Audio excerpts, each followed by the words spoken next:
Wanita itu menggigil, namun tetap nekat melepas baju. Setelah menarik napas dalam, ia langsung menceburkan diri ke air danau yang beku. Namun, baru 1 menit ia berada di dalam air, tubuhnya sudah membeku kedinginan, membuatnya buru-buru merangkak kembali ke tepi danau. Namun, ia tak menyerah. Lalu, ia mendapat ide. Ia pun mendorong kayu ke air dan nekat masuk ke danau. Sambil berpegangan, kayu itu mengapung ke depan. Kayu itu membantunya berenang ke tengah danau.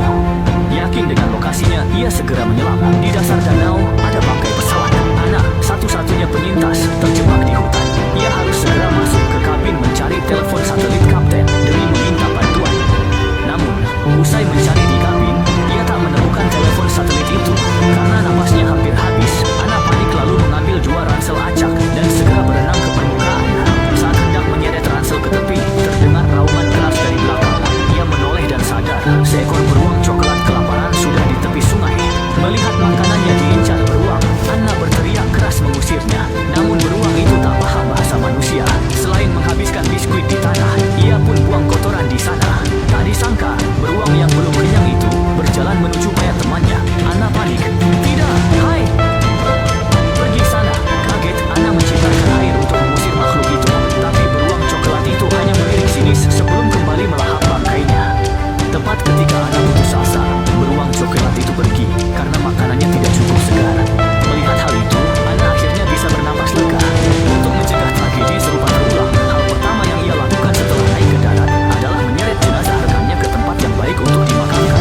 Setelah melakukan semua itu, ia segera memeriksa ransel yang berhasil diambil, berharap bisa menemukan beberapa barang yang berguna. Ternyata, isi ransel itu cuma dompet, kartu, dan elektronik rusak. Anna pun kecewa dan hanya bisa berharap pada ransel satunya. Saat dibuka, untungnya semua barang di dalam terbungkus plastik rapat. Ia merobeknya dan ternyata isinya tumpukan dolar, setidaknya lebih dari 1 juta. Tapi Anna tidak senang, karena di hutan belantara uang itu cuma kertas tak berguna. Lalu Anna menemukan beberapa botol obat di bawahnya. Meski tak tahu jenisnya, botol itu sangat berguna. Setelah membuang isinya, ia langsung mengisinya dengan air sungai. Tapi di sungai ini banyak bakteri, air harus direbus agar steril. Anna punya ide bagus. Ia memakai kacamata untuk memfokuskan surya ke uang kertas. Tak disangka, cara ini berhasil. Lalu, asap mulai mengepul dari atasnya. Melihat api membesar, Anna gembira dan melompat-lompat. Api sudah beres, sekarang tinggal cari panci rebus air. Karena pesawat sempat tabrak pohon, dia masuk hutan mencari. Ia menemukan puing pesawat yang bisa tampung air. Setelah dipukul dan dibentuk, potongan itu jadi wajan besi. Setelah masalah air teratasi, ia butuh makanan. Ia pun membuat alat pancing sederhana dari jarum dan benang, lalu duduk diam menunggu ikan menyambar umpan. Tak lama, ikan kecil menyambar umpan. Namun, tali pancingnya putus, ikannya lolos. Anna pun kesal. Ia lalu masuk hutan mencari makan. Untungnya, ia menemukan buah liar lezat. Dengan semangat, ia memetik dan memasukkannya ke botol. Meski melimpah, ia tak mengenali jenis buah itu. Karena lapar, ia pun mencoba memakan 1 buah. Begitu mengetahui bahwa buah yang di tengah rasanya manis, ia pun langsung melahapnya dengan lahap. Tapi malamnya ia jatuh sakit, muntah dan diare hingga perutnya kembali kosong. Ternyata buah itu beracun. Saat bingung, ia teringat beruang coklat di hutan ini. Ia pikir, ia cukup mengikuti makanan beruang itu.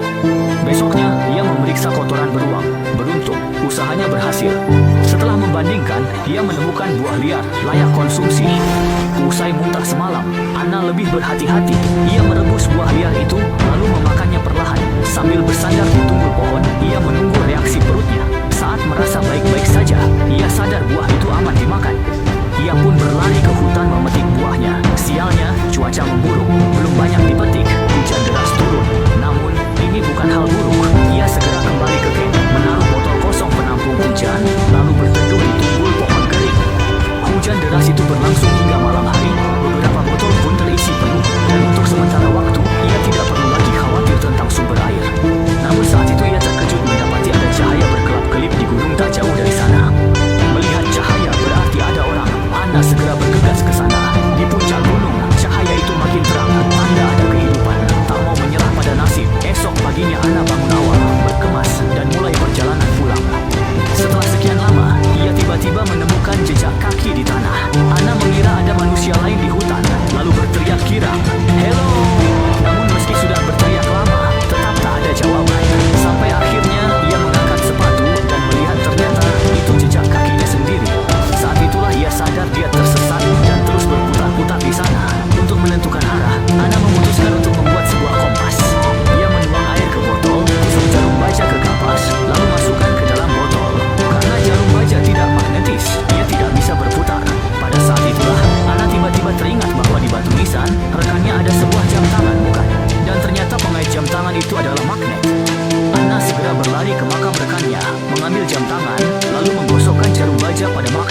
Benar saja, jarum itu berputar menunjuk arah selatan.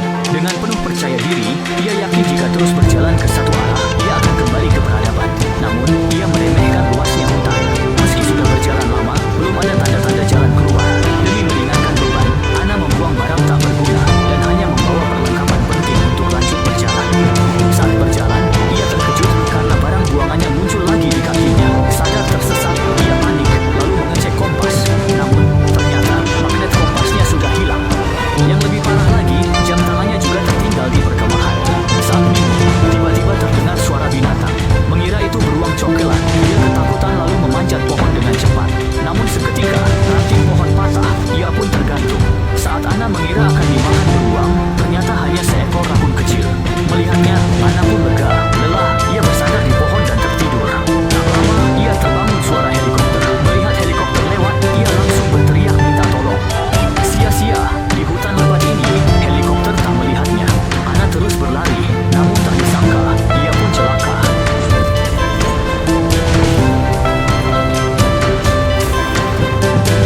Saat siuman, Ana terjebak di lubang besar. Tubuhnya tertindih batu besar yang menghimpitnya.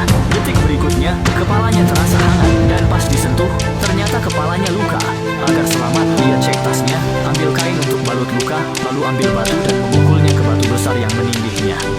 Untungnya, batu itu berlubang. Setelah dipukul terus, batu itu pecah dan ia pun bebas. Namun kini, cara memanjat ke atas jadi masalah utama. Namun saat itu, dari sudut matanya, ia melihat ternyata ada sebuah lorong di belakangnya. Tak ada pilihan, ia pun masuk untuk menyelidikinya. Usai melewati terowongan sempit, dia sampai di mulut gua yang berada di tengah tebing. Ana berusaha memanjat, tapi mendadak pijakannya tiba-tiba runtuh. Beruntung, hutan lebat di bawah tebing, dan ranting pohon menahan jatuhnya, sehingga Ana mendarat di tanah tanpa luka parah. Setelah sedikit menenangkan diri, ia pun mulai memeriksa tubuhnya. Untungnya, tubuhnya hanya mengalami luka ringan, namun kaki kirinya tidak bisa diangkat karena patah tulang. Melihat hal itu, Ana merasa putus asa karena terjebak di hutan belantara tanpa bisa berjalan. Apalagi 2 bulan lalu, ia baru tahu dirinya sedang hamil. Demi bayi dalam kandungannya, ia harus berjuang sekuat tenaga mengatasi kesulitan ini. Ia pun berusaha keras meraih tongkat kayu di sampingnya, lalu menahan rasa sakit yang luar biasa untuk berdiri. Lalu, ia pincang ke depan. Ia bersumpah harus keluar hutan, tapi nyatanya ia terpukul. Tiba-tiba hujan deras, dan tak ada tanda manusia. Saat putus asa, ia ingin menyerah, namun demi anak yang dikandungnya, Ana memilih berjuang lagi. Berbekal keyakinan, ia terus melangkah. Saat lelah, ia beristirahat di rumput, dan saat lapar memetik buah liar. Entah berapa lama berjalan, tiba-tiba muncul sungai deras. Tak ada jalan mundur, Ana pun menggunakan batang pohon kering untuk menyeberang. Seketika batang itu terseret arus kuat ke hilir. Demi bertahan hidup, Ana memeluk erat batang itu dan berserah pada nasib. Namun karena terus dihantam air, kayu itu pun akhirnya hanyut terbawa arus. Kini Ana tak berdaya, ia hanya pasrah dihanyutkan arus. Di benaknya terlintas kenangan masa lalu saat ia melahirkan anak mereka bersama suaminya. Tanpa disadari, Ana yang pingsan hanyut ke perairan dangkal dan akhirnya diselamatkan 2 nelayan ke daratan. Usai air di saluran napas Ana berhasil dikeluarkan, ia pun selamat dan film pun berakhir.